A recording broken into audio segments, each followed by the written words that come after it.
Salam əziz uşaqlar. Bu günləri biz 4-cü sinif mövzusu frazoloji birləşmələri öyrənəcəyik. Frazoloji birləşmələrə biz başqa cür sözlərin gizli mənası da deyə bilərik. Yəni bu zaman sözlər öz həqiqi mənasında yox, başqa bir mənanı ifadə edirlər. Tərifinə baxaq.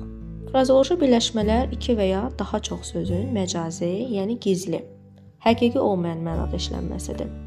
O zaman sözlər birləşərək başqa bir mənada işlənirlər. Məsələn, nümunəyə baxaq. Başını itirmək. Belə bir frazoloji birləşməmiz var. Bu zaman biz həqiqətən də kimisə başını itirməsindən danışmırıq. Başını itirmək, yəni çaşmaq mənasında işlənir. Və yaxud da ürək yanmaq frazoloji birləşməsi. Bu zaman həqiqətən də ürəyin yanmasından biz yox, kədərlənmək, üzülmək, acımaq mənasında işlənir. Frazoloji birləşmələrin xüsusiyyətlərinə gələn nəzər salaq. İki və ya daha çox sözdən ibarət olurlar, məcazi mənada işlənirlər. Dəyişdirilərsə mənası pozular. Cümlədə bir söz kimi də işlənə bilirlər. Gəlin nümunə əsasında bu dediklərimizi təhlil eləyək. Məsələn, o əlini daşın altına qoydu. Yəni kömək etməyə qərar verdi. Deməli, əlini daşın altına qoymaq frazoloji birləşməsi mənası kömək etmək deməkdir. Gördüyümüz kimi doğrudan da 2 və daha çox sözdən ibarət olub, 4 sözdən ibarətdir, əlini daşın altına qoymaq. Məcazi mənada işlənir, yəni həqiqi olmayan mənada işlənibdir. Biz doğrudan da əlimizi daşın altına qoymuruq. Dəyişdirilsə mənası pozular. Bəli, məsələn, mən desəm ki, əlini masanın altına qoydu, bu zaman artıq o frazoloji birləşmə olmayacaq. Cümləni oxuyub düzgün mənanı seçək. O imtahanda başını itirdi. Burada başını itirmək, yəni hansı mənada işlənibdir? Başını yerə saldı mənasında, yoxsa çaşdı? Bəli, o imtahanda başını itirdi, yəni o imtahanda çaşdı mənasında işlənibdir. Çaşdı həqiqi mənadır, başını itirmək isə onun frazoloji birləşməsidir. Dərslikdən verilmiş 4-cü sinif Azərbaycan dili dərsindən verilmiş tapşırıqdır. Bizə frazoloji birləşmələr verilibdir və qarşısında onların mənaları verilib. Biz bunları uyğunlaşdırmalıyıq. Nümunədə verib 1-dir, yəni yola düşmək, getmək mənası getmək deməkdir. İstəyirəm ki, siz burada videonu dayandırıb özünüz cavablandırasınız suallara. Daha sonra videonu davam etdirib yoxlaya bilərsiniz. Yola düşmək, getmək, başa salmaq. Başa salmaq, bəli, anlatmaq, yola salmaq. Ötürmək, kimisə yəni ötürmək, yola salmaq. Çulunu sudan çıxarmaq. Bacarmaq, neysə bacarmaq mənasında işlənir. Bel bağlamaq. Yəni kiməsə bel bağladı, kiməsə inandı.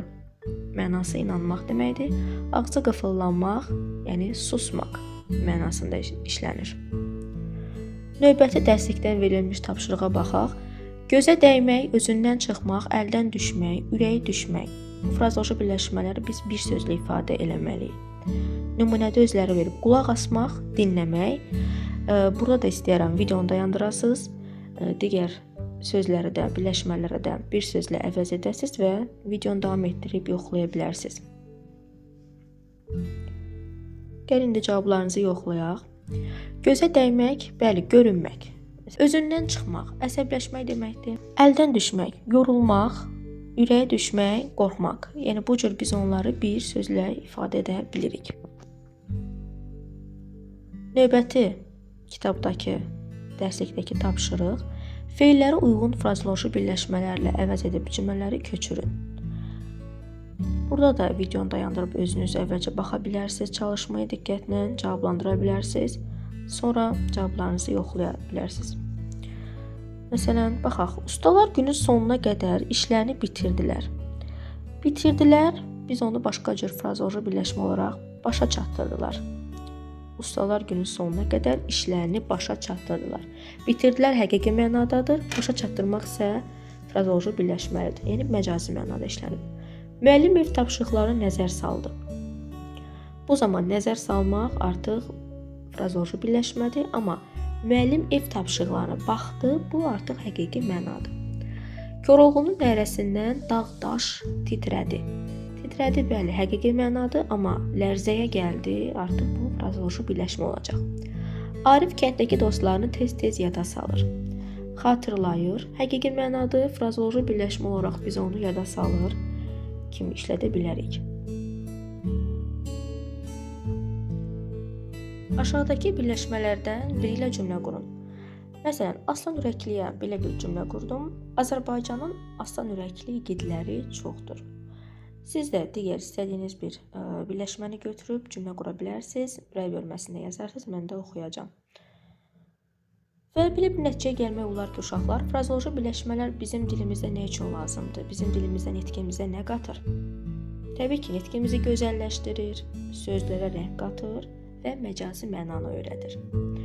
Ümid edirəm ki, dərs sizə aydın oldu. Təşəkkür edirəm izlədiyiniz üçün.